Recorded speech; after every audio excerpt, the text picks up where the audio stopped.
What's up, everybody? It's Marlon O.Bennett. Hey, welcome, everybody. Whether you guys are watching me on YouTube, whether you're on my blog post, or wherever you guys are getting this inside the Facebook group, it's all good.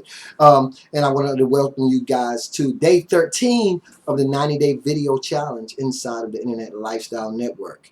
Of course, you guys know if you've been plugged in the Facebook group or you on my YouTube channel, or even if you are on my list and you're receiving this in my blog, you know that the last few video challenges have been on brain teasers, and the whole essence, the whole thing behind the brain teasers is you get your mind working. A lot of people don't understand that your mind is just like your body in terms of needing exercise. So you need to exercise your mind just like you need to exercise your body to build, to make it stronger. So it's a lot of fun, and that's what it's all about. So we almost down to the last day, so let me just go ahead and pose today's brain teaser, testing you guys' trivia IQ.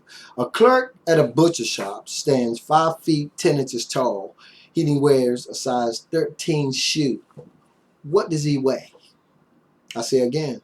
A clerk at a butcher shop stands 5 feet 10 inches tall and wears a size 13 sneakers or shoes. What does he weigh? Hey, before this is over, I'll be right back with the answer instead of doing it tomorrow, right? We're going to have it right here for you guys. Think about that as I talk about today's subject. Today's subject, guys, is being in the right place at the right time. I remember back in 1986, I was stationed at Fort Bragg, North Carolina. I was actually with the 82nd Airborne Division there. I was a paratrooper, jumping out of C-130s and C-141s. I love doing that incidentally. But anyway, one time my grandmother got sick, and my mom she called me in Fort Bragg because my grandmother didn't live but about 75 miles from Fort Bragg. And she asked me if I could go check on my grandmother to see how she was doing since she was in such close proximity to me.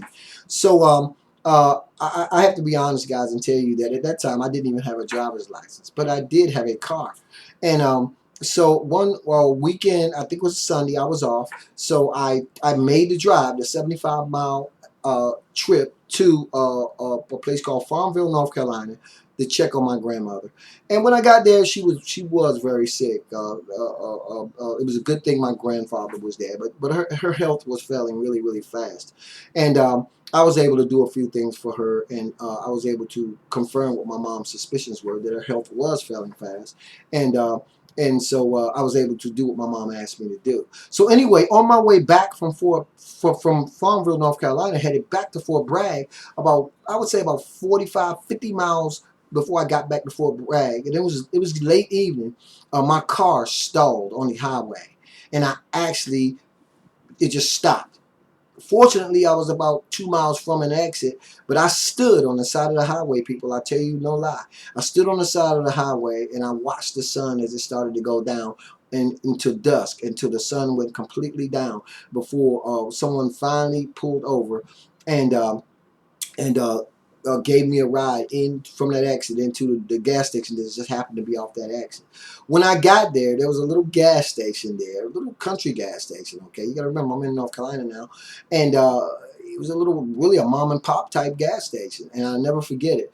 I talked to the guy who was getting ready to leave, and I told him what my problem was, and I told him I was a soldier stationed at Fort Bragg, and I tell you no lie, I had in my pocket I had $8. And he said, well, I'll tow your car. I'll go out here. If it's not that far, I'll pull your car back in and we'll look at it, which he did, free of charge. When he got my car back to the station, he told me that, look, your alternator's gone. You know what I'm saying? And what's happened is your battery had been running off, your car just been running off of battery power. He said, what we can do is we can charge your battery for you, you know what I mean? But an alternator is going to cost like $80, which I didn't have. And he said, well, that's the best I can do. And we're going to close up shop. So I said, look, I didn't have a choice. I had to be back at Fort Bragg the next morning.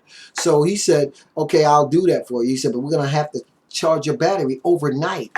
And I'm on the highway. I'm out here stranded, you know what I mean? And but I didn't have a choice. So I told him, okay. He said, we'll open at 07 tomorrow morning. And at that time, hopefully we'll have your car on its charger, and it'll charge all the way through, and you should be fine, which was fine with me. I paid him $5 at that time to charge my battery. And and then I was just, everybody closed shop and they left. And here I was standing in the middle of almost nowhere with nowhere to go. And I remember there was this little guy who worked.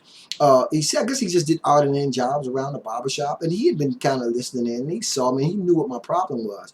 So after everybody left, he asked me if I wanted to actually stay with him at his place overnight while my battery charged. And he lived like just right across the little clearing, right, not very far from the gas station. And I'm telling you the truth, he lived. It looked like a pure shack where he lived in. It was a shack. It looked like a barn almost.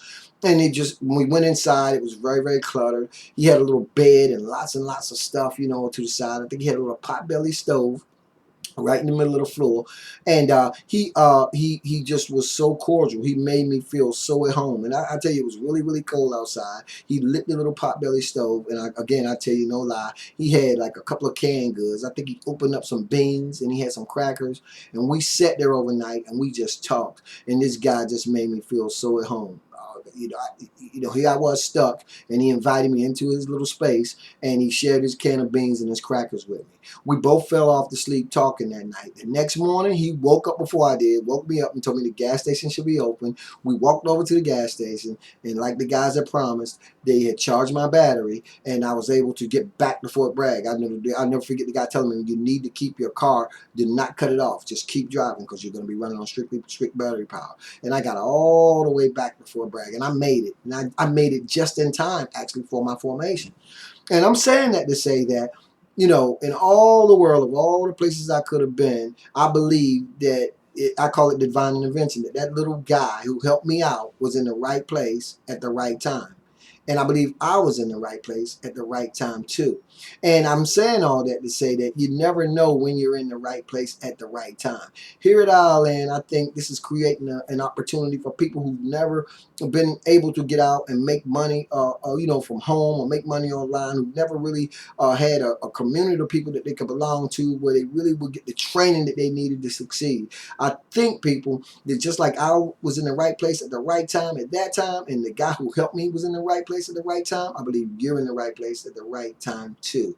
Incidentally, 1 month later, me and my wife at the time happened to be headed back down toward DC, and I told her, there's the little town, I think it was called Kinson. And I said, this is the town where the little guy stopped and helped me at. Let's stop to this little gas station and see if he's there.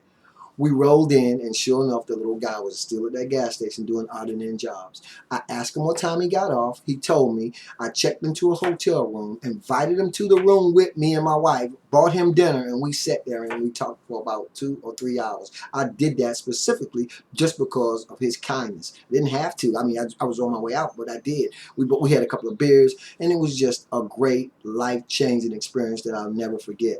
So guys, keep that in mind, okay? Sometimes you're in the right place at the right time and you don't even know it, okay? That's just my 2 cents for the day. As always, this is Marlon O.Bennett wishing you guys wisdom, peace, prosperity, and to living an internet lifestyle without limits.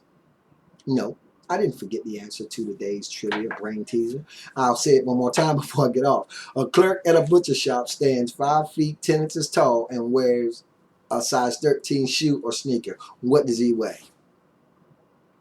A clerk at a butcher shop stands 5 feet 10 inches tall and wears a size 13 shoe or sneaker. What does he weigh? How many people got it? He weighs meat, people. He's a butcher. Hello. Until next time, I'll see you guys in the next video.